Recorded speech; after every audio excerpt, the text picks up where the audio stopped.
পোশাক শিল্পের বিকাশ ও বিশ্বের সাথে তাল মেলাতে উন্নত প্রযুক্তির মেশিনারিজ ব্যবহারের তাগিদ দিলেন বিকেএমই এর সভাপতি মোহাম্মদ হাতেম।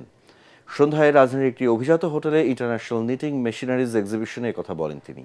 প্রদর্শনীতে আধুনিক ডিজাইন, কম খরচে অধিক উৎপাদনে উন্নত প্রযুক্তির যন্ত্রপাতির ব্যবহারে বাংলাদেশি ব্যবসায়ীদের প্রতি আহ্বান জানান চায়নার উদ্যোক্তারা। তরিক ইসলামের রিপোর্ট।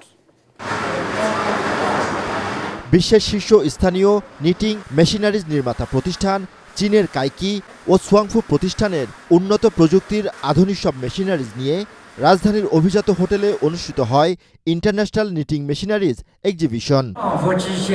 এই মেশিন ব্যবহারে কম খরচে অধিক উৎপাদন, আধুনিক ডিজাইন ও মানের ধারাবাহিকতা নিয়ন্ত্রণ করা সম্ভব বলে জানান প্রতিষ্ঠানের কর্মকর্তারা।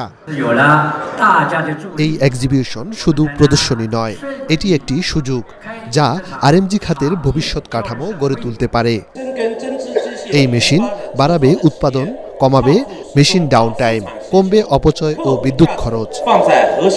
এ সময় বিকেএমই এর সভাপতি বলেন, কম খরচে অধিক উৎপাদন, অপচয় রোধ ও আন্তর্জাতিক প্রতিযোগিতায় টিকে থাকতে এই মেশিনারিজের বিকল্প নেই। আপনাদের এই অংশগ্রহণ এবং তাদের যে লেটেস্ট টেকনোলজি, এই টেকনোলজি আমাদের ইন্ডাস্ট্রিতে আপনারা সম্পৃক্ত করবেন এবং সেই সম্পৃক্ততার মাধ্যমে বাংলাদেশের গার্মেন্টস সেক্টর যেভাবে বিশ্ববাজারে অবস্থান তৈরি করে নিয়েছে সেটা আপনারা ধরে রাখবেন এবং আরো উত্তরোত্তর এগিয়ে নিয়ে যাবেন। ব্যয় সাশ্রয়ী আধুনিক প্রযুক্তির এই মেশিনে সেকেন্ডে প্রায় 1.5 মিটার পর্যন্ত নিটিং স্পিড সম্ভব বলেও জানান বক্তারা। তরিক ইসলাম, এটিএন বাংলা, ঢাকা।